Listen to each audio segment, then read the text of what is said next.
میں ابھی ایک پروگرام میں گیا نا اسلام آباد میں, بڑا زبردست پروگرام تھا, بڑے بڑے تاجر آئے ہوئے تھے, تھوڑا سا موٹیویٹ کرنا تھا لوگوں کو تاکہ پیسہ کمائیں. تو یہ تو اچھی بات ہے, اسلام تو آپ کو بزنس کا پیسہ کمانے کا حکم دیتا ہے تاکہ ہم بھکاری پن سے نکلیں.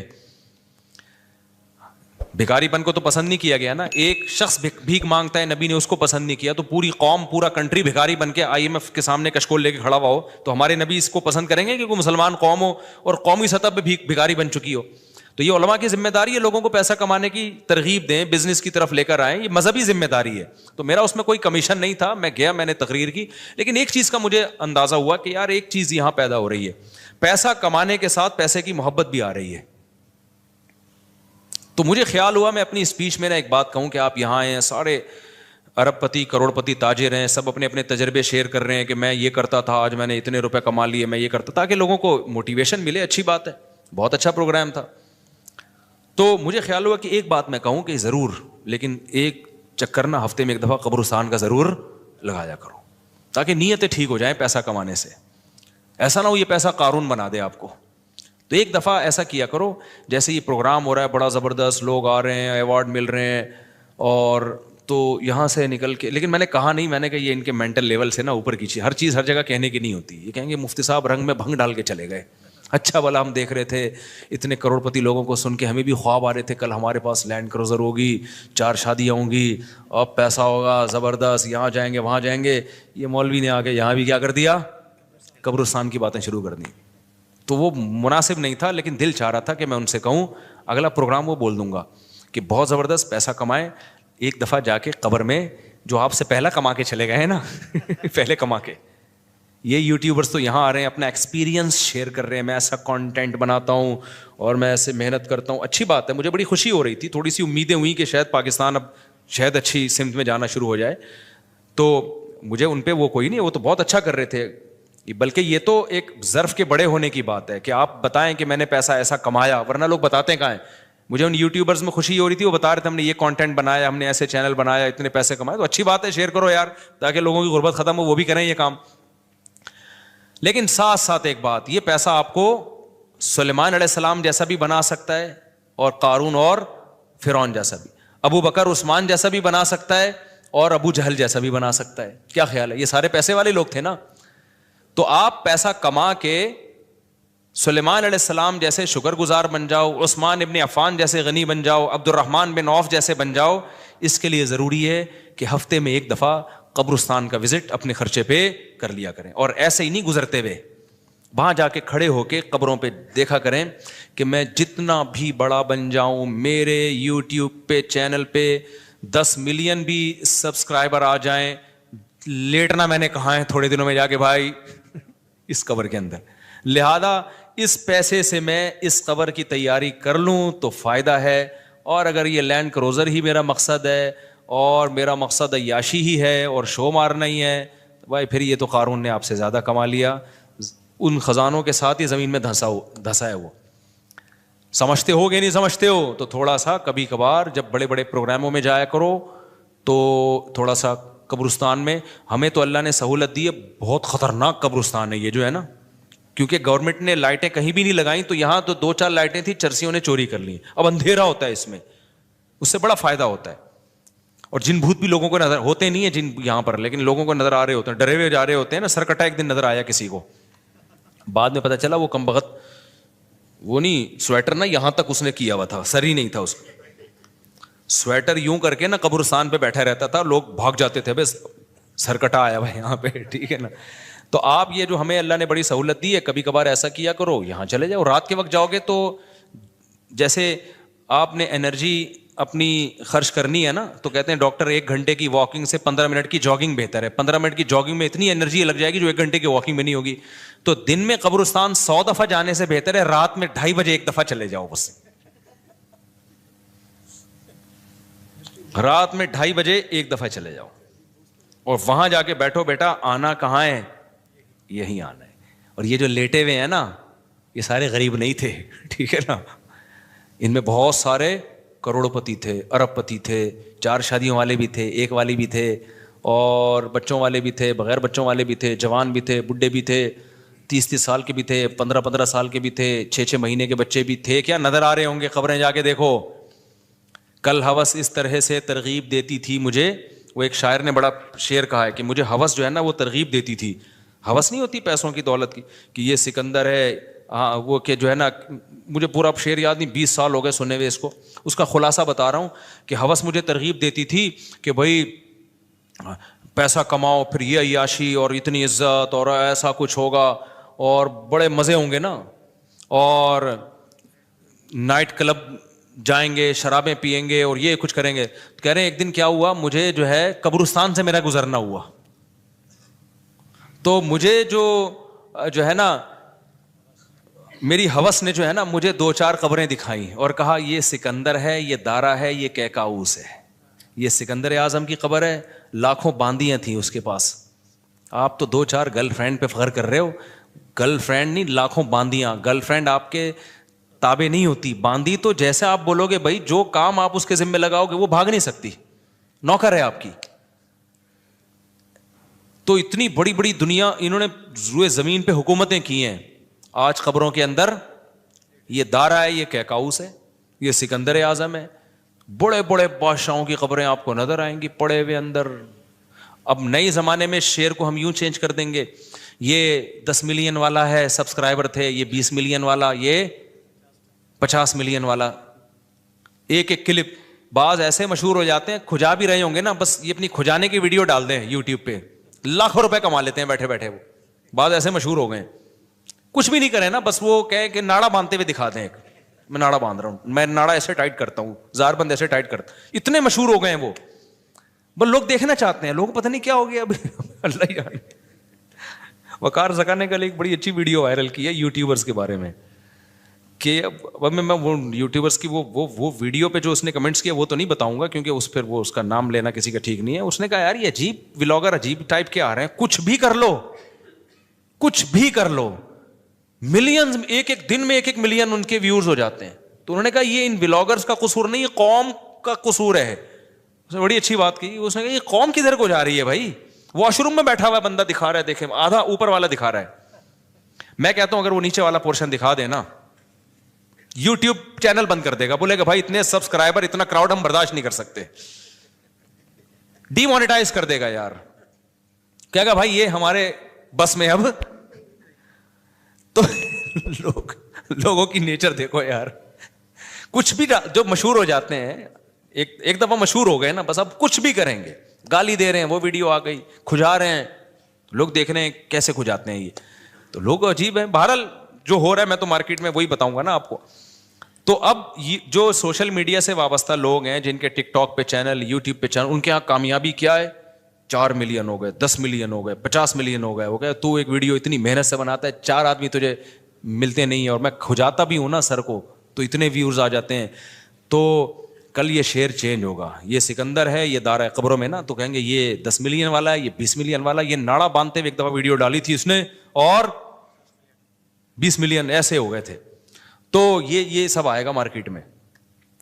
تو اس لیے میرا دل چاہتا ہے کہ میں ان لوگوں سے, میرا اس پروگرام میں دل چاہ رہا تھا ایک دفعہ بولوں کہ آپ تمام حضرات سے گزارش ہے, بہت اچھا پروگرام ہے, اور اللہ کرے اور پیسہ آئے اور یہ لوگ اپنے تجربوں کو شیئر کریں, لیکن کائنڈلی تھوڑا سا قبرستان بھی, ہمارے نبی نے پیسہ کمانے کی ترغیب دی ہے, ساتھ ساتھ قبرستان جانے کی بھی ترغیب دی ہے. صحیح بخاری کی حدیث ہے, کنت نہیتکم عن زیارت القبور فزوروها فانها تذکر الاخرہ.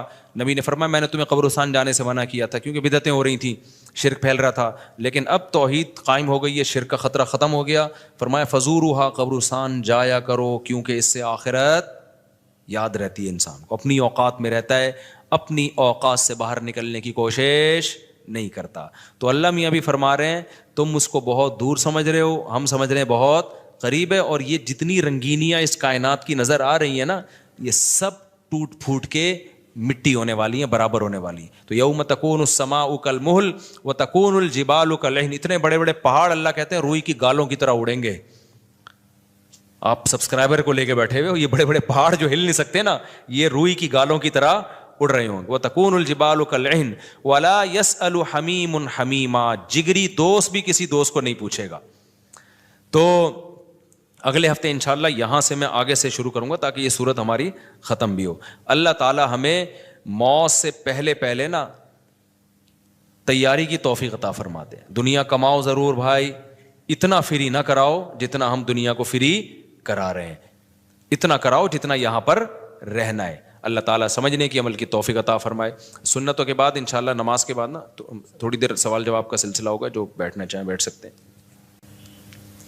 میری عمر 30 سال ہے. 1 سال پہلے میں نے عمرہ بھی کیا. میں اپنی پوری زندگی میں نماز قرآن کے قریب نہیں ہوا, لیکن گزشتہ 5 ماہ سے میں نے کوئی نماز نہیں چھوڑی. ماشاءاللہ ماشاءاللہ. کیا مجھے لازمی اپنی پچھلی فرض نمازیں ادا کرنی ہوں گی؟ ارسلان صاحب جی ادا کرنی ہوں گی, لیکن ایسا نہ ہو کہ پچھلی کے چکر میں اب اگلی بھی چھوڑنا شروع کر دیں, زیادہ ٹینشن لے لیں. فی الحال آپ اپنے آپ کو اس کا عادی بنا دیں, لیکن 6 مہینے سے تو عادت پڑ گئی ہے آپ کی, 5 ماہ سے ماشاءاللہ نماز نہیں چھوٹی, تو زیادہ ٹینشن نہ لیں اس کی. لیکن یہ کہ شرعی مسئلہ تو چینج نہیں ہو سکتا, تو اس میں فجر کے ساتھ 2 رکعت فرض فجر کے پڑھ لیے, ظہر کے ساتھ 4 پڑھ لیے, عصر کے ساتھ 4 اور پڑھ لیے, مغرب کے ساتھ پچھلی مغرب کے, عشاء کے ساتھ. اور ہمارے نزدیک وطر بھی چونکہ واجب ہیں, نبی صلی اللہ علیہ وسلم کی اس بارے میں صحیح حدیث موجود ہیں, تو وطر کی بھی قضا کرنی چاہیے. تو ایک دن میں کم سے کم 1 دن کی نمازیں پڑھ لیں آپ, تو اللہ نے چاہا تو انشاءاللہ یہ پوری ہو جائیں گی. مفتی صاحب کراچی کا اجتماع 25 جنوری کو ہے اور یہ بات پکی ہے, جمعرات مدنی مسجد میں بھی اعلان ہو چکا ہے. آپ اجتماع میں ضرور آئیں انشاءاللہ. صلو علی الحبیب. میرے بھائی چپل مدرسے میں 3 مہینے, کیا لکھا ہے یار, جیل مدرسہ میں, یہ کدھر ہے جیل مدرسہ؟ جیل مدرسہ میں 3 مہینے, جیل کو چپل لکھا ہوا ہے, مہینے رہ کر آیا. آپ سے دعا کی درخواست ہے, دل سے دعا ہے جی. موجودہ حالات میں پتہ نہیں کس چیز کی دعا منگوا رہے ہیں, مجھے سمجھ میں نہیں آ رہا. بہرحال جو بھی ہے, موجودہ حالات میں اگر کوئی شخص حقوق اللہ اور حقوق العباد پورا کرتا ہو مگر اشاعت دین اور بقائے دین کی کسی بھی صورت کا حصہ نہیں بنتا, تو کیا وہ گنہگار ہوگا؟ جی گنہگار ہوگا, کیونکہ نہی عن المنکر فرض ہے, تو ہر شخص پر اپنی استطاعت کے بقدر نہی عن المنکر فرض ہے. مفتی صاحب پیسے اکٹھے کرنے کی کوئی ترتیب بتائیں, میں کافی سالوں سے کوشش کر رہا ہوں مگر پیسہ نہیں آ رہا, مالدار نہیں ہو رہا. آپ پہلے سیونگ کرتے ہیں, 1 سال کا مال بیک اپ کرنا کیسا ہے؟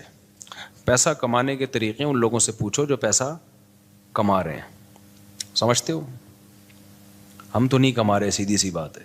جو تھوڑا بہت تجربوں کے بعد ایک, یعنی کمانے کا مطلب کوشش نہیں کر رہے کمانے کی, ہمیں تو بغیر کوشش کا ہی مل رہا ہے, کیونکہ اب تجربے پہلے میں کر چکا ہوں, انویسٹمنٹ کے ڈبو چکا ہوں.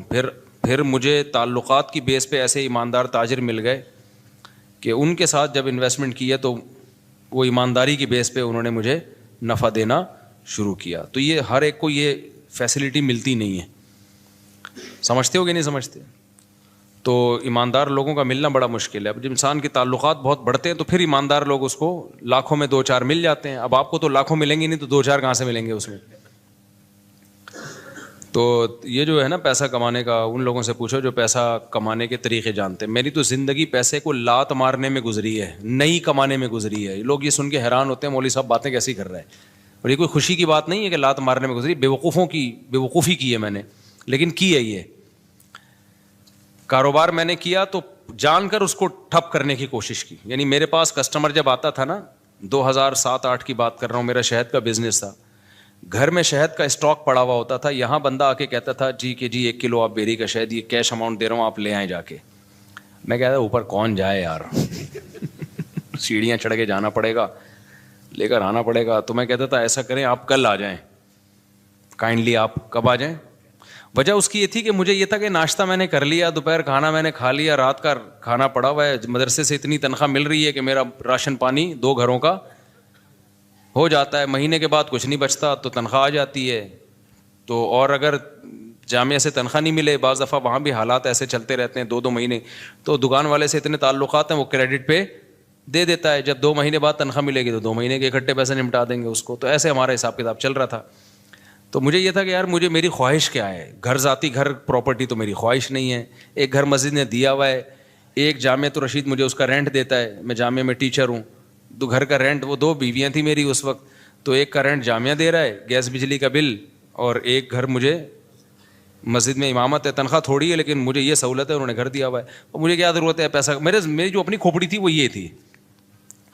تو گھر میں آٹا, دال, گوشت, انڈا جو ضرورت ہوتی ہے, ہر روزانہ گوشت نہیں بنتا تھا, ہفتے میں ایک آدھ دفعہ گوشت بن جاتا ہے, بہت ہو ہفتے میں. کیٹو ٹوپی ڈرامہ چھوڑ دو, کیٹو ڈائٹ یہ غریبوں کے کام نہیں ہے. غریب آدمی سب کچھ کھا کے بھی ٹھیک رہتا ہے, اور امیر آدمی روزانہ انٹرنیٹ پہ سرچ کر رہا ہوتا ہے کیا کھانا ہے, پھر بھی مر جاتا ہے بہت جلدی. تو ظاہر ہے ہم اپنی کیٹو بھی کھائیں گے تو اپنی حیثیت کے حساب سے کھائیں گے نا. تو ہفتے میں ایک دن ہمارے گوشت بنتا تھا, اور ایک دن کڑھی بنتی تھی, دال چاول ایک دن, وہ ہمارا اس سیٹ اپ چل رہا تھا. صبح مجھے پراٹھے, میں نہیں چھوڑ سکتا, تو انڈے پراٹھے مجھے ہو جاتے تھے. تو میں سوچتا تھا یار میرا تو گزارا ہو رہا ہے, بچوں کی اسکول کی ہم نے ٹینشن لی نہیں, ہم نے کہا پیسے ہوں گے تو اسکول پڑھا دیں گے, نہیں تو بھائی ہوم اسکولنگ, گھر میں رہو بس پڑھو, جتنا اماں کو آتا ہے وہ پڑھا دے گی, جتنا ہمیں آتا ہے ہم پڑھا دیں گے. تو اب اس کے بعد مجھے جو میں دل کی, میرے جو دوست احباب ہیں نا, ان سے آپ یہ پوچھ سکتے ہیں, آپ سمجھیں مجھے شو مار رہے ہیں, شو نہیں مار رہا, میں اپنی برائی کر رہا ہوں. یہ برائی اس لیے کر رہا ہوں, یہ ٹھیک نہیں ہے, آپ ایسا نہ کریں, کہ ہمارا اپنا مزاج ہمیشہ سے ایسا ہی رہا ہے. تو اب یہ کہ یار کیونکہ اب پڑ ہی نہیں رہی سر پہ نا, کوئی ضرورت ہی نہیں آ رہی. جب پڑتی ہے تو پھر آدمی کمانے کے سوچتا ہے, پڑ ہی نہیں رہی سر کے اوپر. میری ضرورت تھی پراٹھا. مجھے یاد ہے جب میں نے دوسری شادی کا ارادہ کیا, اچھا پراٹھا بھی گھر کا نہیں, مجھے ہوٹل ہی کا پراٹھا چاہیے, گھر کا نہیں. گھر میں وہ مزہ نہیں آتا پراٹھے میں, جتنا بھی اچھا بنا وہ. کبھی میرے ساتھ بیٹھ کے پراٹھا کھاؤ تو تمہیں پتا ہے. ایک دن لاہور سے ایک بندے آئے, انہوں نے کہا یہ پراٹھے بیان میں بہت کرتے ہو. میں اس کو لے گیا ہوٹل میں, میں نے ناشتہ کرا, کہہ رہا یار واقعی ایسا پراٹھا آج تک میں نے نہیں کھایا. تو وہ بڑے پیٹ کے لیے بہت نقصان دہ ہوتے ہیں, لیکن یہ ذہن میں رکھیے گا, وہ سفید آٹے کے پراٹھے ہوتے ہیں, مزہ بہت ہے یار. ٹھیک ہے. تو اب کیا تھا کہ میں نے کہا میری بنیادی ضرورت, بنیادی بھی نہیں ہے, عیاشی ہے پراٹھا. بنیادی ضرورت تو ناشتہ ہے ہی نہیں, 2 ٹائم کی روٹی ہے, ناشتہ تو آپ کی گریوی ہے. تو میں یہ سوچتا تھا کہ یار میرے پاس تو گھر بنانے کے پیسے نہیں ہیں, اللہ نے 2 گھر مجھے فری پھوکٹ کے دیے ہوئے ہیں. ایک کا کرایہ وہ ادارہ دے رہا ہے جہاں میں ٹیچر ہوں, اور ایک مجھے مسجد میں امامت کی وجہ سے امام ہونے کی حیثیت سے ملا ہوا ہے. ابے میں تو کروڑ ارب پتی آدمی ہوں, لوگوں کے پاس ایک گھر نہیں ہے, میرے پاس 2 گھر. اللہ کی قسم دل میں یہ کیفیت, یہ اوپر سے نہیں کہہ رہا. اور لوگ روتے ہوئے آ رہے ہوتے تھے, میں ذاتی گھر نہیں بنا سکا اور میرے پاس یہ نہیں ہے. میں کہتا اس کو دیکھو پاگل آدمی. مجھے اس پہ ترس اس پہ نہیں آتا تھا ذاتی گھر نہیں ہے, مجھے اس پہ آتا تھا یہ بیوی بیچارے کی یہ کی ہے. میں عیاشی کر رہا ہوں, میری بیویاں کتنی ہیں, 2 ہیں. تو رینٹ کے گھر تھے ہمارے, رشتے بھی ہم بیچتے تھے. تو کہ بھائی تیسری شادی کے لیے جب پیغام بھیجا کہاں رکھو گے بھائی, وہ دوسری کو آمادہ کر لیا کہ تیسری کو اپنے ساتھ رکھ لے. انہوں نے کہا بھائی آج کل کوئی نہیں رہتا. اس بیس پہ میری بہت دنوں تک شادی نہیں ہوئی. پھر ایک دفعہ ہو بھی گئی تھی, ایک دفعہ ہوئی تھی تو تبھی ہوئی نا, پھر 3 وہ اسی ایام میں ہوئی ہے, انہیں غربت کے ایام میں. تو الحمدللہ اس وقت مجھے کہیں اتنا سی بھی فیلنگ نہیں ہوئی ہے کہ میں غریب ہوں. اللہ کی قسم میری یہ کیفیت تھی, میرے سے بڑا سیٹ شاید دنیا میں کوئی بھی نہیں. وجہ اس کی یہ تھی, میں سوچتا تھا کہ ایک ہوتی ہے ضرورت, اللہ میری صرف ضرورت پوری نہیں کر رہا بلکہ مجھے ضرورت سے کئی گنا زیادہ دے رہا ہے. یہ جو پراٹھے میں صبح انڈے کے ساتھ پھوڑ رہا ہوں یہ میری ضرورت بولو. تو میں تو 3 ٹائم کا کھانا کھا رہا ہوں یار, گوشت ہفتے میں 1 دن کھا رہے ہیں تو کیا ہوا, دال چاول اور بھنڈی کا جو مزہ ہے, خدا کی قسم بھوک لگ رہی ہو, بھنڈی ایسے پھوڑتا ہے آدمی. میں تو مزے لے کے کھانا کھاتا ہوں, بھوک لگ رہی ہو, ابھی مجھے لگ رہی ہے بھوک, باقی مجھے سخت بھوک میں نے دوپہر کھانا نہیں کھایا اس لیے بھوک لگ رہی ہے, صبح کا ناشتہ کیا ہوا ہے. تو اب میں نے سب گھروں میں فون گھمایا کیا پکا ہوا ہے. یہ سہولت ہے, تم غریبوں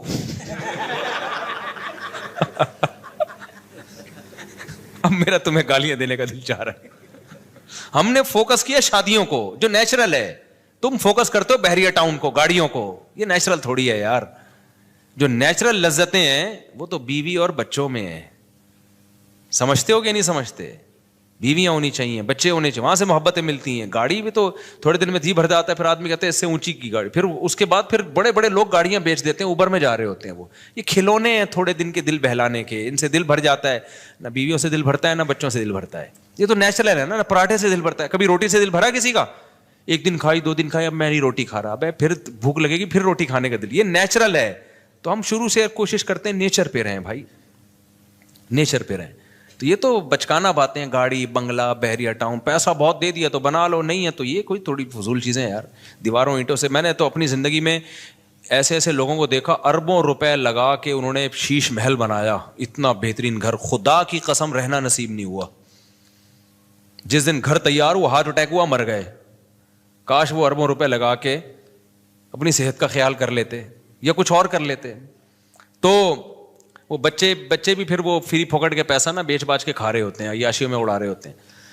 تو اس لیے ابھی جو ہے وہ میں نے گھروں میں فون گھمایا تو شلجم اور جو ہے گوشت کا شوربہ کہیں نہیں پکا ہوا تھا. تو گارڈوں سے میں نے پوچھا تم لوگوں نے کیا پکایا, انہوں نے کہا شلجم گوشت. میں نے کہا ہم آپ کے ساتھ کھانا کھائیں گے آج. شلجم گوشت شوربے والا تازہ, ایسا مزہ آتا ہے یار. بڑے گوشت میں نا شلجم ڈال دو, سبزی ڈال کے پکاؤ, بڑا مزہ. تو اتنی خدا کی قسم یہ لذیذ نعمتیں اللہ, بھوک لگ رہی ہو, اچار ہو, دال چاول ہو, کڑی پتے والی, آپ کو لگ نہیں رہی نا, اس لیے آپ کو مزہ نہیں آ رہا. ابھی سموسے کھا کے بیٹھے ہوگے آپ چائے کے ساتھ. جس کو بھوک لگ رہی ہو نا اس کو یہ میری باتوں کو وہ انجوائے کرے گا. مجھے چونکہ لگ رہی ہے, باتوں میں مزہ آتا ہے. یہ نیچرل لذتیں ہیں جن کو یہ مل رہی ہیں, بس وہ عیاشیوں میں ہے بھائی. کیا کرنا ہے ایسی دولت کا, نہ کچھ کھا سکتا ہے نہ. اکثر مالدار ہم نے دیکھے ہیں, ایک آدھ بچہ ان کا, وہی بچہ خراب نکلا, وہی ٹینشن دے رہا ہے, زندگی عذاب بن گئی ان کی. شروع میں پیسے سے برگر اتنے کھا لیے کہ اب کچھ کھانے کے قابل نہیں بچے, اتنا وزن بڑھ گیا ان کا, کھا ہی نہیں سکتے. پراٹھے کا نام سن کے بے ہوش ہو جاتے ہیں وہ.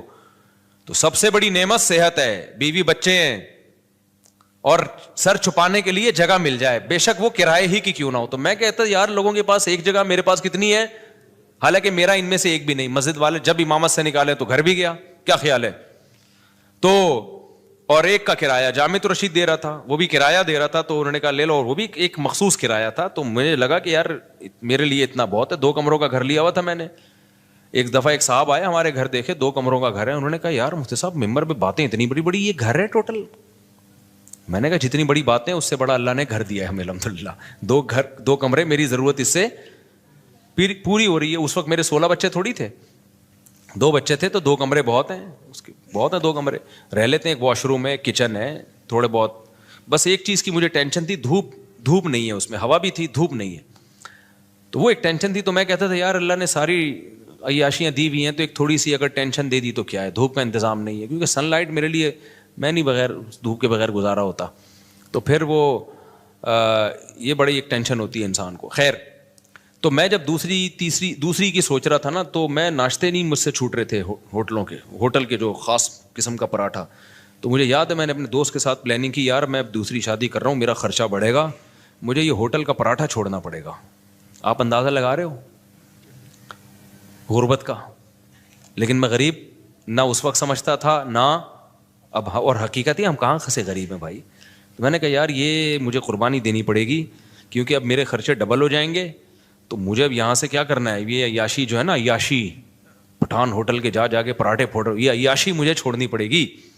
لیکن اللہ کی قدرت ایسی ہوئی کہ وہ بھی نہیں چھوڑنی پڑی. آپ جیسے جیسے شادی کرتے ہیں, بچے ہوتے ہیں, آپ کی سورس آف انکم بڑھتی چلی جاتی ہے, کم نہیں ہوتی ہے.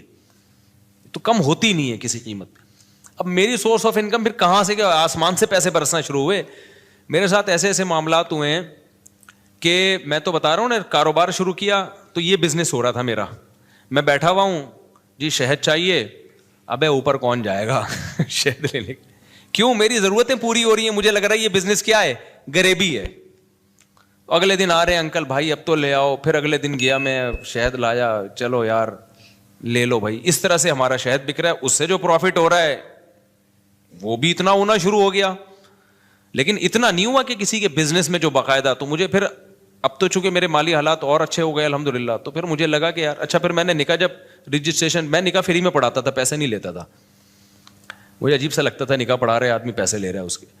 لیکن کیا ہوا, 4-6 دفعہ مجھے اندازہ ہوا کہ بھائی یہ نکاح کا نکاح نامہ بیٹھ کے فل کرتے رہو, نادرا سے وہ لوگ بھی پیسے مانگتے ہیں, نادرا سے رجسٹریشن کرواؤ اس کی, اچھا خاصا ٹینشن والا کام ہے. یا تو میں پابندی لگا دوں, میں کسی کا نکاح نہیں پڑھاؤں گا, یا مجھے کوئی بندہ رکھنا پڑے گا. پھر میں نے بندہ رکھا, کیونکہ میرے پاس بہت زیادہ لوگ آ رہے تھے نکاح پڑھوانے کے لیے. اچھا, اس کام کے لیے مجھے نکاح رجسٹرار بننا تھا. لوگوں نے کہا مفتی صاحب آپ نکاح رجسٹرار بن جاؤ, اس میں بڑے پیسے آئیں گے. میں نے کہا 1 سال تک مجھے یہ توفیق ہی نہیں مل رہی کہ میں جاؤں آفس کہ مجھے سرٹیفکیٹ دے دو قاضی کی نکاح رجسٹرار کا. ہلا ہی نہیں جا رہا, کیونکہ ضرورت نہیں ہے نا, پراٹھے چل رہے تھے اسی حساب سے, تو میں کیوں جاؤں. پھر میں نے کیا کیا, ایک قاضی نے مجھے, ایک نکاح رجسٹرار نے کہا یار آپ میرا فارم لے کے پڑھا آپ دیا کرو, فیس لے کے مجھے دے دیا کرو آپ میں رجسٹر کر. تو میں نے ایسا کرنا شروع کیا, 6 مہینے میں نے ایسے کیا. ایک نکاح رجسٹرار آئے, انہوں نے کہا میرے پاس پورا سیٹ اپ ہے, پڑھا آپ دیا کرو, ڈاکومنٹیشن میں کر دوں گا, پیسے کس کو دے دیا کرو. تو میں نے پیسے لینا شروع کر دیا, ان کو دینا شروع, اس کی تو محنت ہو رہی تھی نا بیچارے کی, نکاح بھرنا بھی ہے اس نے. ایک دن کیا ہوا, جو یونین کونسل میں ہوتے ہیں نا, جو نکاح رجسٹریشن کا سرٹیفکیٹ دیتے ہیں, وہ خود میرے پاس چل کے آ گیا. اس نے کہا مفتی صاحب آپ کے نام سے, آپ کے سائن سے اتنے نکاح ہو رہے ہیں, تو آپ خود نکاح رجسٹرار کیوں نہیں بن جاتے. میں نے کہا یار مجھے یہ وہاں چل کے جاتے ہوئے بہت ٹینشن ہو رہی ہے, کہ کیونکہ مجھے جس چیز کی ضرورت نہ ہو نا, مجھ سے وہ کام ہوتا نہیں ہے, تو اب میری ضرورتیں پوری ہو رہی ہیں. انہوں نے کہا آپ ادھر ان کو اتنے پیسے دے رہے ہو, خود رکھ لو, وہ کچھ اپنا رکھ لو, کچھ اپنے اسسٹنٹ کو دے دو کچھ. تو میں نے پھر یہ کیا کہ میں نے کہا بھائی میرے پاس ٹائم نہیں ہے. وہ خود گھر پہ آ کے سارا کام کیا, سرٹیفکیٹ پکڑا کے چلا گیا نکاح رجسٹرار کا. میں نے کہا اسٹیمپ تیرا باپ لگائے گا اس پہ, میرے پاس تو ٹائم نہیں ہے. اس نے ٹھپے لگے ہوئے نا پہلے سے, آپ پر اعتماد ہے, آپ مس یوز نہیں کرو گے.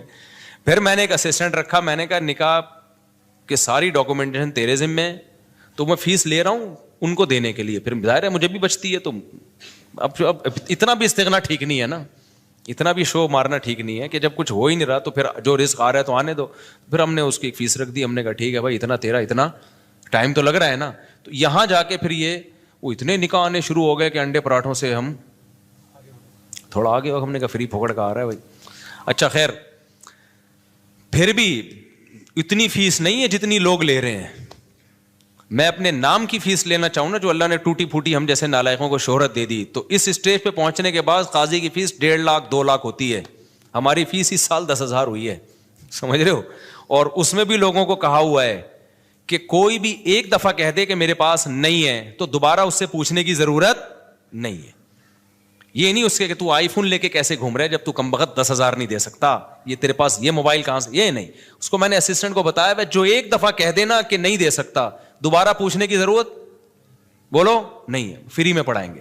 تو فری میں بہت سارے نکاح پڑھاتا ہوں, اور تعلق والوں سے تو ایک روپیہ بھی نہیں ہوتا, بلکہ اسسٹنٹ کو اپنی جیب سے دے رہا ہوتا ہوں کہ یار تیری محنت تو لگ رہی, نادرا میں تو خرچہ ہو رہا ہے نا, مجھ سے لے لینا پیسے. وہ سمجھ میں نہیں آ رہی میرا خیال ہے بات. تو ہم نے تو پوری زندگی کوشش کی ہے نالائقی میں پیسے کو لات مارنے کی. تو یہ شادیاں بچوں ہی کی برکت ہے جو اللہ کھلائے. اللہ نے مجھے زندہ رکھا ہوا اب تک اس لیے تاکہ 15 سال پہلے جو میرے ساتھ دوست تھے نا, جو کہتے تھے تم شادیاں کر رہے ہو, پیسہ ہے نہیں تمہارے پاس, بھوک سے مرو گے, تو اللہ نے مجھے اب تک زندہ اس لیے رکھا ہوا ہے یہ بتانے کے لیے کہ ان کو بتا دینا کہ اس بچوں کی اسپیڈ بھی کم نہیں ہوئی ہے, شادیوں کی اسپیڈ میں بھی کوئی کمی نہیں آئی ہے, اور اللہ کیسے کھلا رہا ہے, کیسے پلا رہا ہے. ایک اہل حدیث دوست ہیں میرے, 2010 یا 11 میں مجھ سے ملنے کے لیے آئے تھے. اتنی بڑی داڑھی ان کی, لال نا کلر, وہ مہندی لگائی بھی انہوں نے.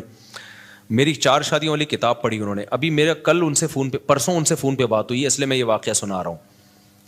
وہ آئے, کہتے ہیں آپ نے کیا کتاب لکھی ہے مفتی صاحب. اچھا انہوں نے میرے حالات دیکھے, میری پھٹ پٹی, انہوں نے مجھے اپنے گھر میں دعوت کی. انہوں نے کہا یار میں نے ایسی کتاب آج تک نہیں پڑھی. بڑے متاثر تھے. یہ وہی ہے جن کو تبلیغ میں نہیں میں نے بتایا تھا کہ وہ سارے فرقوں میں دھکے کھا کے آخر میں گئے تبلیغ میں, یہ وہی ہیں, بروہی ہیں, بروہی. تو بلوچستان سے ان کا تعلق ہے. انہوں نے میری گھر میں دعوت کی, میں اپنی پھٹ پٹی پہ گیا. اچھا اس وقت بھی ہمارا ہم پھٹ پٹی کو سمجھ رہے تھے لینڈ کروزر ہے ہماری, غربت کا تو اس وقت بھی احساس نہیں تھا, کیونکہ بھائی لوگوں کے پاس یہ بھی نہیں ہوتی یار. تو ہم تو پھٹ پٹی بھی جا رہے ہیں, ٹرن کر کے پہنچ گئے. مجھے یہ خوشی ہوتی تھی کہ اس کے پیسے میرے پاس ہیں الحمدللہ, میں پیٹرول ڈال سکتا ہوں اپنے خرچے پہ. تو ان کا پرسوں فون آیا, انہوں نے کہا مفتی صاحب مجھے آپ کا وہ زمانہ یاد ہے, اور کہتے ہیں میں آپ کا ہر جگہ دفاع کرتا ہوں, ہر جگہ دفاع کرتا ہوں, کہ اس آدمی نے اس وقت یہ بات کہی تھی کہ پیسہ مت دیکھو, شادیاں کرو, نسل مت روکو. کہہ رہے اب لوگ نا آپ کی ریووں پہ اعتراض کرتے ہیں, یہ مفتی ریووں میں گھوم رہا ہے, یہ مفتی امریکہ جا رہا ہے, یہ مفتی جاپان جا رہا ہے, یہ مفتی سوئٹزرلینڈ جا رہا ہے, یہ مفتی یہ وہ. بھائی جب ظاہر ہے نوٹ آئیں گے تو شادیاں تو ہوں گی. کہہ رہا ہے میں ہر ایک کے ساتھ سامنے دفاع کرتا ہوں کہ میں اس مفتی کو جتنا جانتا ہوں آپ لوگ نہیں جانتے. اس مفتی کے پاس بچے پہلے آئے ہیں, بیویاں پہلے آئی ہیں, ریوو, اور ابھی تک یہ ریوو میری نہیں ہے, کرائے پہ ہے. اچھا یہ ویسے ہی راز کی بات بتا دوں, لیکن ہم اس کو کیا سمجھتے ہیں, یہ بینک سے لیے تو رینٹ دینا پڑتا ہے تو. لیکن بھائی ہمیں اس سے کیا, میری ہے یا رینٹ کی ہے, ابے ہے تو اسٹیئرنگ کس کے کنٹرول میں ہے, میرے کنٹرول, میری ہے بس. کرائے کا گھر ہے, اگر چابی اس کی میرے پاس ہے تو کس کا گھر ہے وہ, مالک مکان میری پرمیشن کے بغیر نہیں گھس سکتا گھر میں. آئے نا اگر بولو گے تو کیوں آ رہا ہے بھائی, تو میرا گھر ہے. تو اتنا کافی ہے میرا ہونے کے لیے, اس سے زیادہ کی ہوس مت کرو. پھر بہت پیسہ اللہ نے دے دیا تو ٹھیک ہے. اب مجھے گارڈننگ کا بہت شوق تھا, میرے پاس تو زمین ہی نہیں تھی سبزیاں اگانے کے لیے, تو اب ایک ہے تو گورنمنٹ ہی کی زمین ہی ہے, لیکن کسی کام کی نہیں ہے, تو ہم نے یہاں پودے لگانا شروع کر دیے. جب تک کوئی چھیڑ نہیں رہا تو ہم اپنی سمجھ رہے ہیں. ابھی میں نے اس کا ولاگ بھی بنایا ہے, لوگ سمجھ رہے ہیں مصطفیٰ کے پاس بڑا ایریا زبردست, حالانکہ وہ گورنمنٹ کی زمین ہے لیکن مجھے اس سے کیا کرنا, جب وہ میرے کام میں سبزی اگا کے مجھے دے رہی ہے, میرے ٹماٹر کا شوق پورا کر رہی ہے, میری بھنڈی کا شوق پورا کر رہی ہے, تو ابے اپنی بھی تو یہی کرتی ہے, اس میں گورنمنٹ تو خوشی ہوگی, اچھا کسی کام میں آ رہی ہے. یہ جو نرسری والے ہوتے ہیں یہ تو فٹ پاتھوں پہ لگا رہے ہوتے ہیں نا, یہ جو فٹ پاتھ پہ نہیں, وہ جو بیچ میں روڈ کے بیچ میں جگہ ہوتے ہیں, گورنمنٹ تو چاہتی ہے اچھا ہے گرینری ہوگی, تو بس وہ اپنی سمجھو اس کو یار تم. تو مجھے کیا کرنا ہے کہ کاغذ میں میرے نام ہو. بھائی جو چیز میرے استعمال میں ہے وہ کس کی ہے, آپ نے پراٹھا اپنے خرچوں سے خرید کے مجھے اس میں شریک کر لیا, تو یہ پراٹھا کس کا ہے, میرا ہے, مزہ وہی آئے گا اس میں. اب میں نے چونکہ اپنے پیسوں سے نہیں خریدا.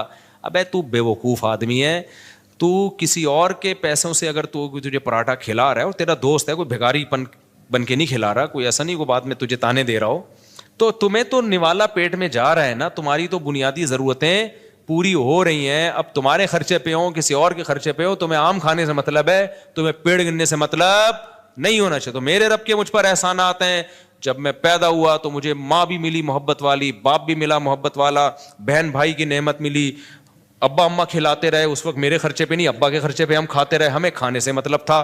اللہ نے ہمیں گھر کی چھت بھی دی, ابا کے گھر تھا وہ, میرا گھر نہیں تھا, تو مجھے اس سے کیا غرض کہ مجھے تو گھر مل گیا نا جو میری ضرورت ہے.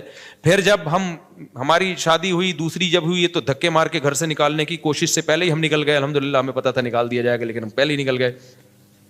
تو لیکن نکالا نہیں ہے, دوسری زیادہ سے زیادہ باتیں نہیں جا سکتی. خیر, تو اب کچھ باتیں آنے میں گھر والے بھی سن رہے ہوتے ہیں, وہ بھائی بھی بول رہے ہیں کہ آپ کیا باتیں کر رہے ہیں. اچھا خیر, تو پھر مجھے ایک گھر کرائے پہ مل گیا, تو میری تو چھت, مجھے وہی چھت مل گئی الحمدللہ. پراٹھے اسی طرح سے چلتے رہے, کھانا پینا چلتا رہا, اب تک بھی چل رہا ہے.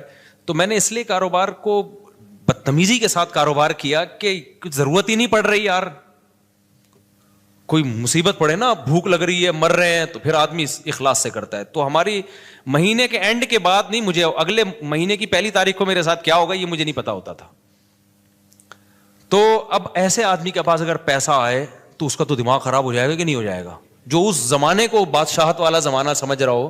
تو میرے پاس تو اگر ریوو آ گئی تو میں تو کہہ رہا ہوں یار, میں تو پٹ پٹی کو سمجھتا تھا, کیا یہ جو نہیں ہوتی دھکے والی پٹ پٹی.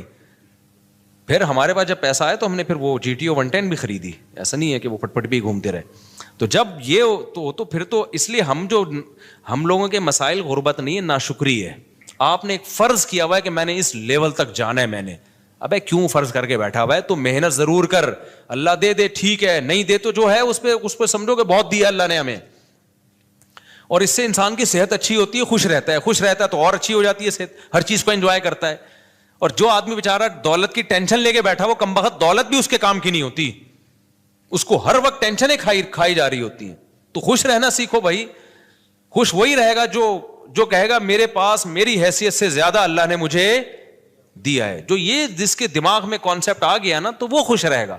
اور جو یہ سمجھنے لگا کہ میری ضرورت اتنی ہے, اللہ دے کم رہا ہے مجھے, تو پھر ٹینشن میں جاؤ گے. تو پراپرٹی کو ٹینشن نہ بناؤ, ذاتی گاڑی کو ٹینشن, بولو پیسہ کمانا نہ چھوڑ دو, پہلے ہی مرے ہوئے لوگ ہیں اور مر جائیں گے. ایسا نہ ہو میری موٹیویشن سے آپ سمجھے پیسہ, غریب لوگ ہیں, ملک کا بیڑا غرق ہو رہا ہے. لوگوں کے پاس پیسہ آئے گا تو ملک کو بھی فائدہ. اور پیسہ کوشش کرو ڈالر میں کماؤ, پاکستانی کرنسی میں پیسہ کمانے کا زکوٰۃ دینی چاہیے ایسے آدمی کو جو یعنی کرنسی میں پیسہ کما رہا ہے.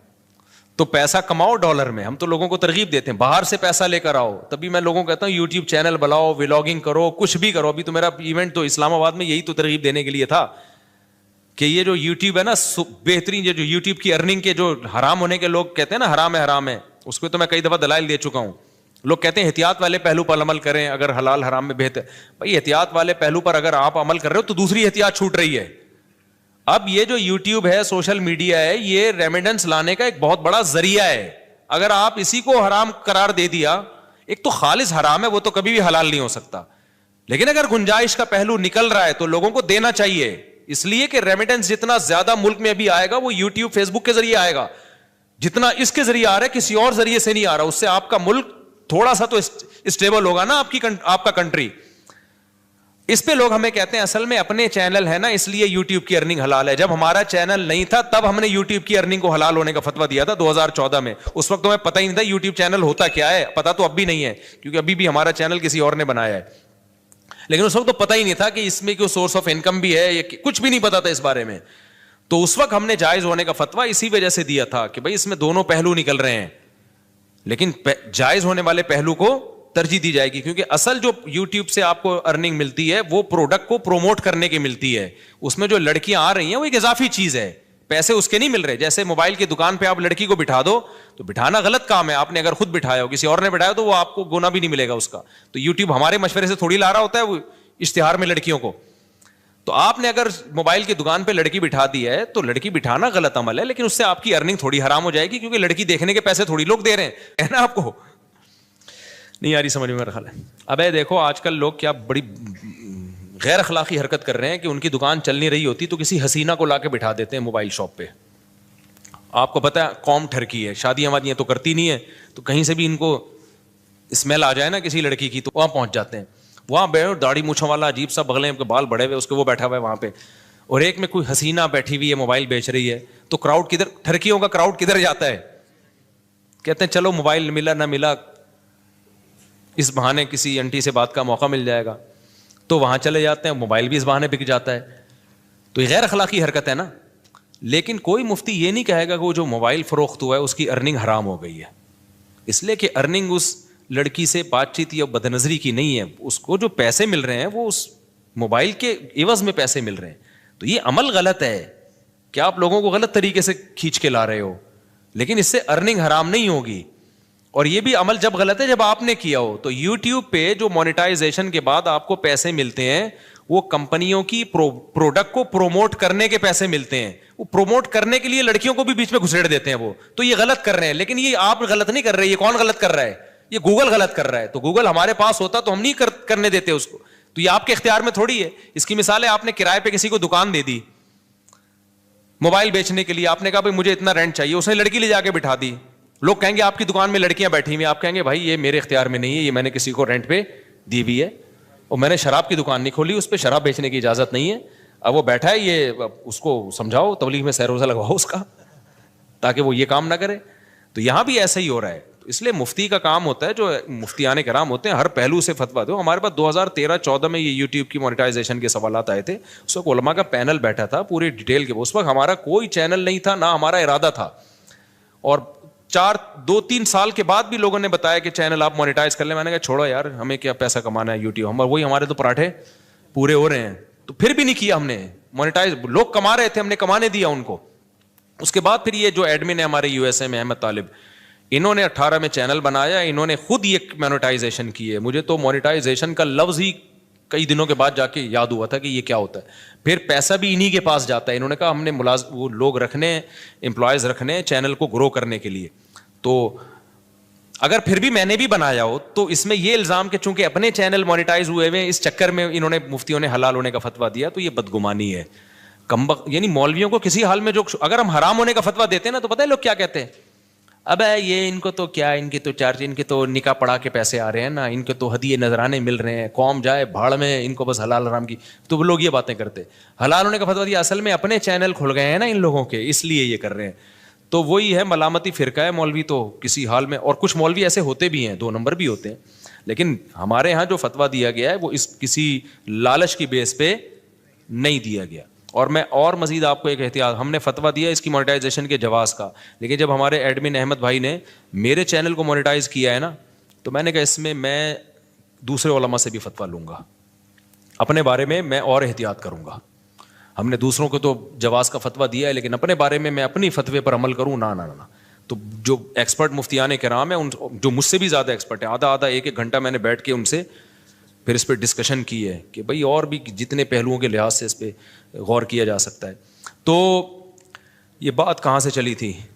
تو یہ مجھ سے پوچھ رہے ہیں کہ پیسہ کمانے کا طریقہ. تو میرے پاس تو ایک ہی طریقہ ہے، شادیاں کرو، بچے اسپیڈ سے پیدا کرو، جب ضرورت بڑھے گی تو رزق کے دروازے بھی بڑھ جائیں گے. لیکن ایسا ہے نہیں، بچے بھی اسپیڈ سے پیدا کرو، رزق کمانے کی کوشش بھی کرو. آپشنل ہمارے ساتھ ایسا ہو گیا کہ ہم نے رزق کو لات ماری پھر بھی رزق آ گیا، لیکن اللہ کا قانون یہ نہیں ہے. قانون اللہ کا یہ ہے کہ آپ کو شادی بھی کرنی ہے اور کمانے کی فکر بھی. میرے ساتھ شاید اس لیے بھی ہو گیا ہو کہ ہم تو دین کی خدمت کے لیے میں نے وقف کیا اپنے آپ کو کہ یار ہم ساری زندگی دین کی خدمت کریں گے، تو شاید اللہ کی کوئی رحمت ہو گئی ہو کہ چلو یار ایک بندہ دین کی خدمت میں لگا ہوا ہے، اور عبرت کا نشان نہ بن جائے کہیں 4 شادیوں کے بعد سارا فلسفہ ہی دفن ہو جائے شاید. اور یہ بھی ڈھیل بھی ہو سکتی ہے اللہ کی طرف سے، استدراج بھی، کہ اللہ تعالیٰ میرے کسی عمل سے ناخوش ہوں، اللہ بچائے ایسی بات سے. لیکن بہرحال اللہ کہ ٹھیک ہے ابھی کھا لے بیٹا، تجھے پکڑوں گا میں، اللہ بچا کے، یہ بھی ڈر لگتا ہے ہمیں.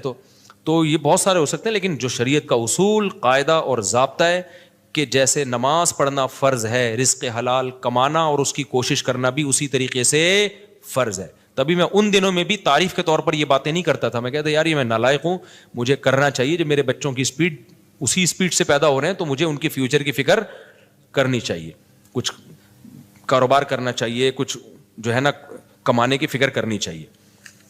تو یہ فکر کرنا فرض ہے. ایسے توکل جائز نہیں ہے کہ ہاتھ پہ ہاتھ رکھ کے بیٹھے رہو کہ چیچو کے پراٹھے کا خرچہ پورا ہو رہا ہے، تو کل جب غربت آئی نا تو پھر بہت بڑی مصیبت کھڑی ہو جاتی ہے. چاروں بیویاں مل کے تمہیں چترول لگائیں گی پھر صحیح بات کہ دکان پکوڑوں کی اور باتیں.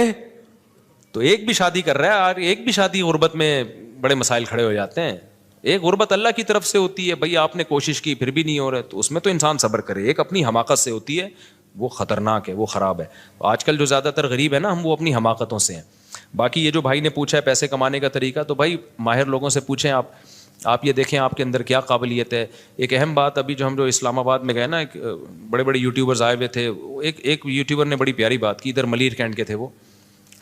انہوں نے کہا کہ یہ جو بھی پیسہ کمانے کی کوشش کرتا ہے نا، اور وہ چاہے کہ پہلے دن میں آ جائے گا، وہ کبھی بھی کامیاب نہیں ہوتا. آپ تسلی کے ساتھ، محنت کے ساتھ جو آپ کے اندر صلاحیت ہے وہ کرتے رہو. ہم میں سے ہر شخص 2 دن میں کروڑ پتی بننا چاہتا ہے، تو اس سے ڈپریشن کے علاوہ کچھ بھی حاصل نہیں ہوتا. جواری بن جاتے ہیں 2 دنوں میں کروڑ پتی، جوا کھیلنے والے، لیکن 2 دنوں میں پھر وہ بھکاری بھی بن جاتے ہیں. تو وہ جوئے والا طریقہ ہے، حلال طریقے سے ایسا بہت ہی کم ہوتا ہے.